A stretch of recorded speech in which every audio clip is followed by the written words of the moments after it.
nossa primeira aula sobre sistemas operacionais, a gente vai entender o que é um sistema operacional, como funciona por trás dele.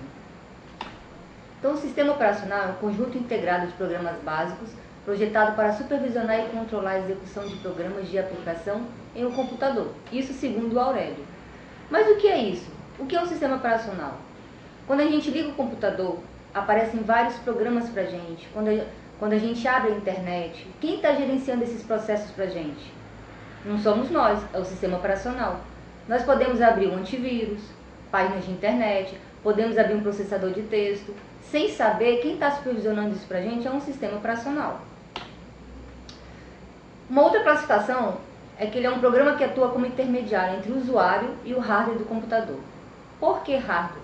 Quando a gente pede para imprimir um documento numa impressora, quando a gente quer digitalizar um documento, quando a gente quer utilizar o webcam, isso tudo são os hardwares do computador.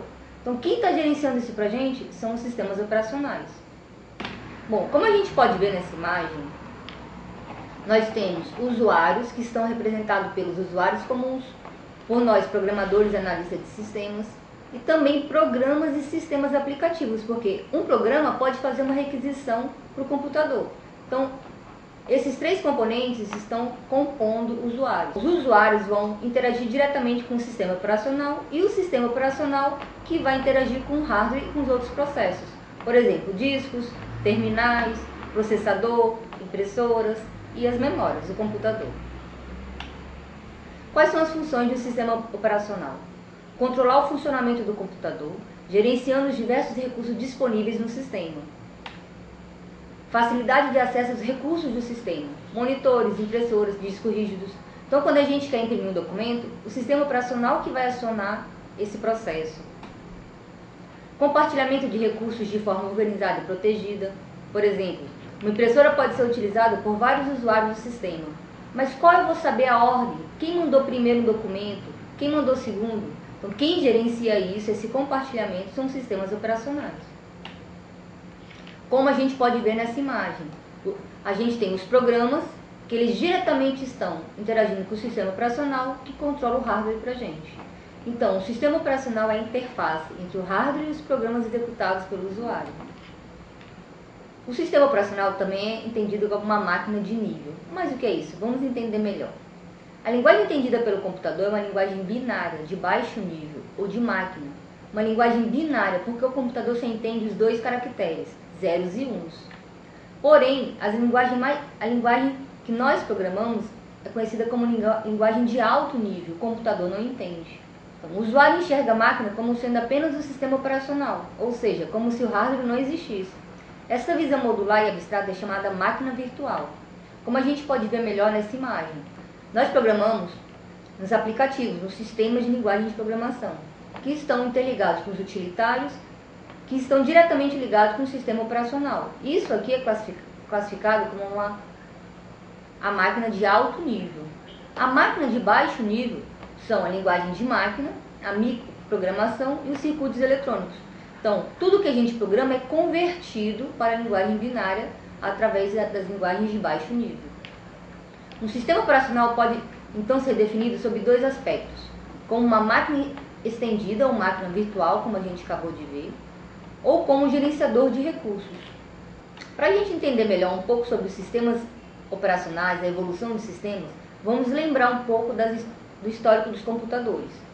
Então, a primeira fase foi de 45 a 55, que existiam válvulas e painéis de programação. Foi logo no início da Segunda Guerra Mundial. Os computadores eram compostos por válvulas, eram grandes e lentos. A programação dele, o processamento era muito lento. Havia realização de cálculos balísticos. A programação era feita em painéis através de fios, utilizando a linguagem de máquina. Não existia o conceito de sistema operacional. Nessa época não existia monitor, teclado, tudo era através de válvulas e do operador que manuseava o computador. Na segunda fase, de 56 a 65, já existiam os transistores e sistemas em lote. Com isso, houve um aumento da velocidade e da confiabilidade do processamento da máquina. Surgiu também as memórias magnéticas, que davam acesso mais rápido aos dados, maior capacidade de armazenamento, e os computadores passaram a ficar menor. Nessa época, da segunda fase, surgiu os primeiros sistemas operacionais e também as primeiras linguagens de programação, como Assembly e Fortran, linguagens de máquina. Nessa fase também surgiu o processamento embedded, onde um lote de programas e dados era submetido ao computador por vez. O que significa isso? Na primeira fase, eu mandava um sistema, um programa, um recurso, ele era executado e só depois eu podia mandar o segundo. Processamento embedded não. Eu podia mandar vários programas para serem executados ao mesmo tempo, só que um ia ser executado após o outro. Os programas passaram a ser perfurados em cartões. Vamos ver uma imagem para melhor visualizar isso. Nessa imagem, são os ciclos de processamento da segunda fase. Aqui já existiam os cartões perfurados, que a gente entrava com as informações perfuradas em cartões, colocava no computador para ter um primeiro processamento. Esse processamento era gravado numa fita de entrada.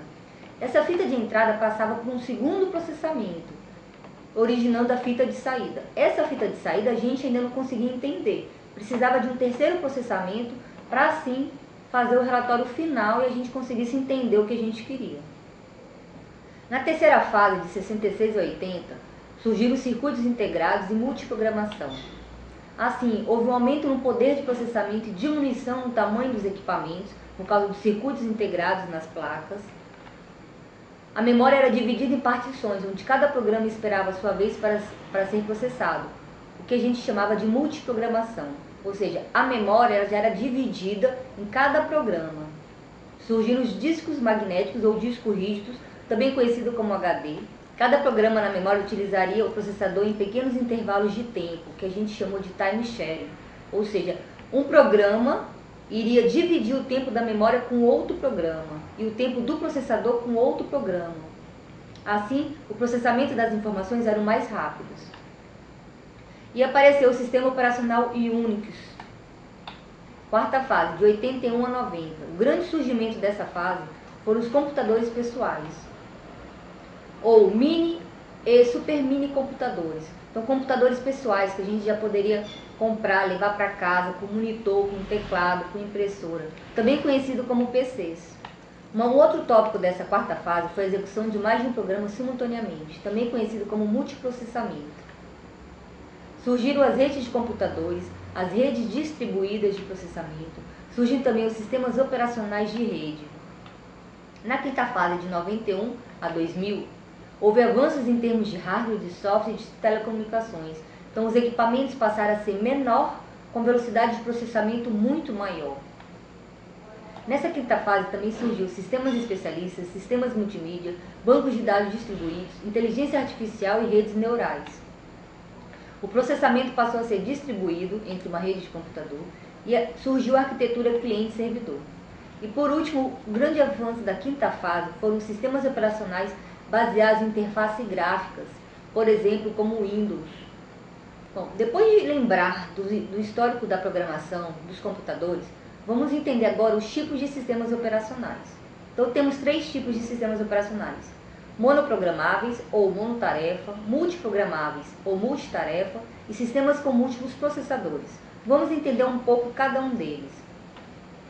Os sistemas monoprogramáveis ou monotarefa são aqueles que é executado por vez um único programa ou uma única tarefa, como é mostrado na imagem a seguir. Nós temos um programa que ele vai ser executado pela memória, pelos dispositivos de entrada e saída e pelo processador, mas somente um programa por vez. Nos sistemas multiprogramáveis ou multitarefa, permite o compartilhamento de recursos computacionais entre diversos usuários e aplicações, permitindo sua execução concorrente. Como na imagem podemos ver vários processos ou tarefas sendo executados ao mesmo tempo pelo processador, memória e dispositivos de entrada e saída. Nos sistemas com múltiplos processadores, são caracterizados por possuir duas ou mais CPUs interligadas e trabalhando de forma conjunta na solução de um problema. Esses sistemas operacionais podem ser do tipo fortemente acoplados ou fracamente acoplados. No sistema fortemente acoplado, há uma única memória principal compartilhada por todos os processadores, como mostrado na imagem. A gente tem uma única memória compartilhada para os vários tipos de processadores. Nos sistemas fracamente acoplados, cada sistema tem sua própria memória. Então aqui a gente pode ver, a gente tem cada memória interligada direto com um único processador. Então são sistemas francamente acoplados. Bom pessoal, com esse tópico acabamos a primeira aula. Não deixem suas dúvidas acumularem. Entre em contato com a gente, com os tutores presenciais ou à distância. Na próxima aula, a gente vai começar com os conceitos de hardware e software.